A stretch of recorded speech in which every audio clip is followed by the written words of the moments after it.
One race, one car, three drivers. We'll tell you that story today, plus get you ready for a busy dirt racing weekend. Let's go.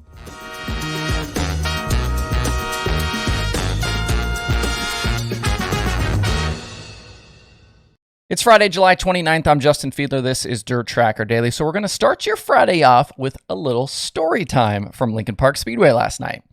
Thomas Meseraull is not a regular competitor on the USAC sprint car side, but we have seen him a bunch this season. He raced in Florida to start the year and during Eastern Storm, but he did that driving for Chris Dyson. Over the last few weeks, though, when T-Mez has driven with the series, it's been with Jack Yeley and the Yeley-Petty number 2 car. T-Mez grabbed 3 top 10s at Huset's with a 3rd, a 7th, and an 8th, and that included leading laps on July 8th before he ended up finishing 3rd. Definitely a very solid week up there at Huset's, but if you fast forward to Indiana Sprint Week, things haven't gone quite as well for that driver and team pairing.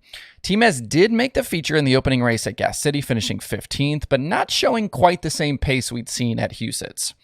And when Sprint Week moved to Circle City on Monday, things were still going okay. T-Mez qualified 18th, but he ended up pulling off during his heat race after leading that early on.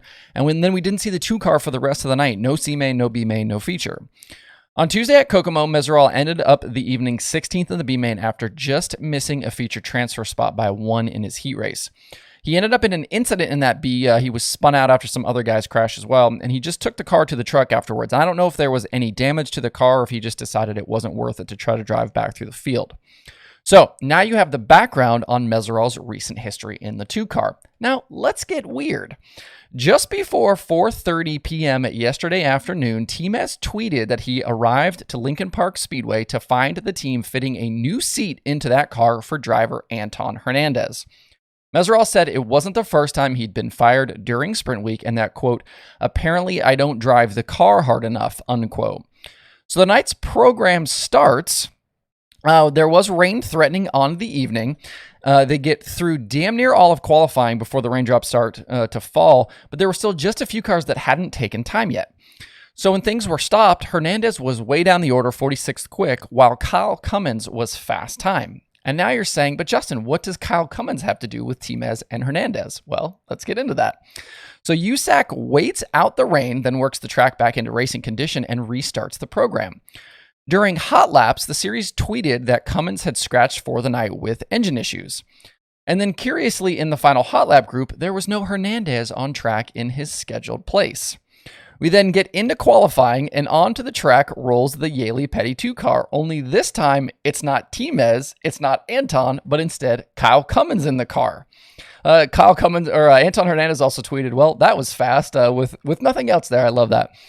But things don't go much better for Kyle, though, than they did for Anton in the first qualifying session, with the 2 car ending up 46th of 50th cars to take time. An 11th place finish in the heat race, followed by an 8th in the C-main, and then the night is done for the Yeley-Petty 2 team. An incredibly strange situation with a car owner deciding to make 2 driver swaps in the course of a few hours during one racing program.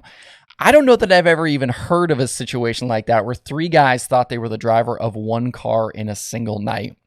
And in some of the replies on Twitter, there were folks who didn't seem too surprised by the car owner's moves.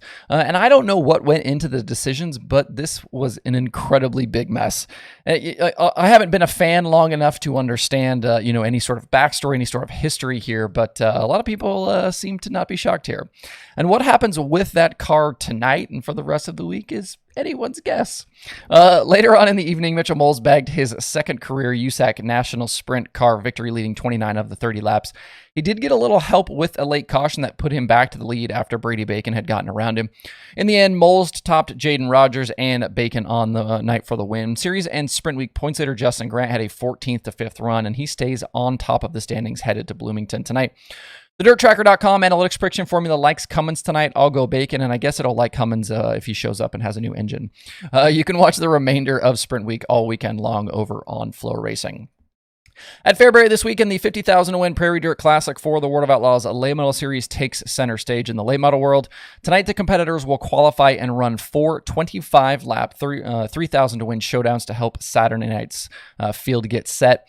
And then Saturday, they'll have 3 last chance races. Those will add the final starters to the 100-lap main event for the big money. This weekend is also the finale for the modified national season, so you'll see a lot of those guys racing tonight as well. Dennis Erb Jr. continues to lead the Outlaw Championship standings by a fairly wide margin over Max Blair and Tanner English. The focus this weekend, though, will be all about the racing and that money. Kyle Larson is the defending PDC winner, and this victory 1 year ago was Larson's first late model Crown Jewels score. With the Cup cars not far away in Indy, Larson will be in the field this weekend with the Rumley 6 to defend the crown. On top of the Outlaw full-timers, other names you can expect to see tonight include Jonathan Davenport, Brandon Shepard, Bobby Pierce, Ricky Thornton Jr., Tyler Erb, Mike Marlar, Jimmy Owens. And then a lot of the regional favorites will be there as well. Guys like Jason Fager, Ryan Unzicker, McKay Wanger, Shannon Babb. And this event drew 74 cars last season. We should have a big field again coming up. The prediction formula is favoring Larson here because of that win last season, but I think I'm going to pick Marlar. You know, it's been a bit since Larson was in a late model, so you're not sure what he's going to be able to do. Not that he's not going to be fast. I'm sure he will be. But Marlar was second to Shepard in this race back in 2019, and he's been really strong lately. He's obviously a guy we've mentioned a few times. If you can't be at Fairbury, which should probably be on your bucket list of tracks, as this event should be on your bucket list of events, you can watch live all weekend long over on Dirt Vision. Up in New York on Saturday and Sunday, the World of Outlaws sprint cars are inbound to Weed Sports Speedway for 2 nights of racing. Following Williams Grove, Brad Sweet did extend his points lead with David Gravel and Sheldon Hodenshield in tow. From Carson Macedo in 4th on back, though, everyone trails Sweet by triple digits or more. Gravel is the most recent winner at Weed Sport back in July of last year, while Brent Marks was a winner there in 2018.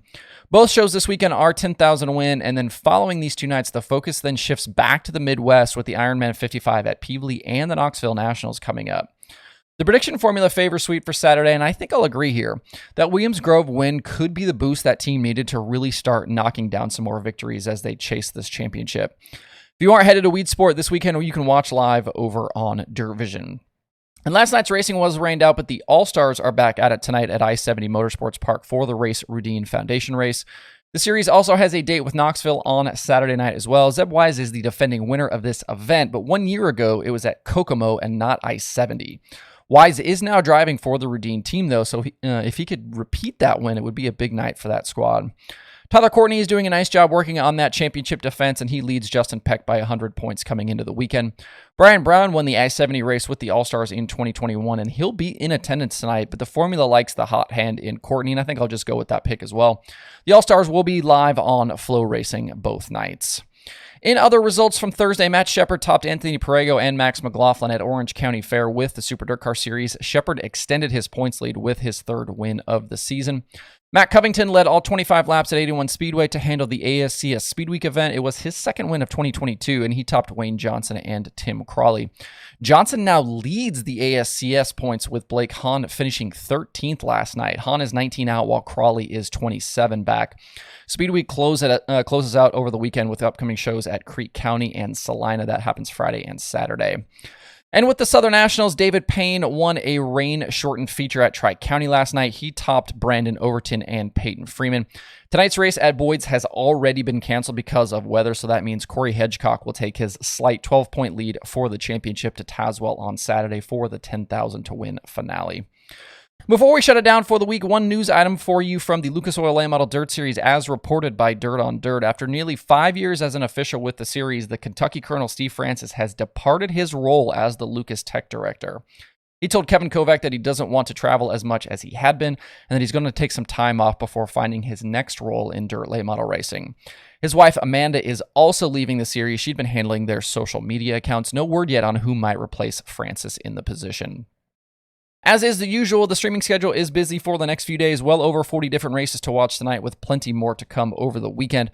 That includes both World of Outlaws series on Dirt Vision, the All-Stars, ASCS, USAC, and more on Flow Racing, plus shows on the Cushion, Racing Dirt, Fast 4, and a bunch of local and regional racing on Speed Sport.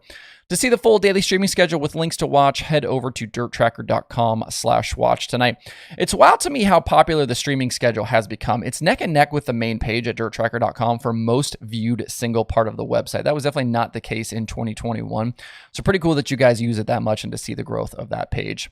That's it for the show today. Enjoy the dirt racing weekend. If you have thoughts about the topics on today's show, please leave them in the comments below or tweet at me. Thanks everybody for tuning in this week. We'll be back on Monday for more Dirt Tracker Daily.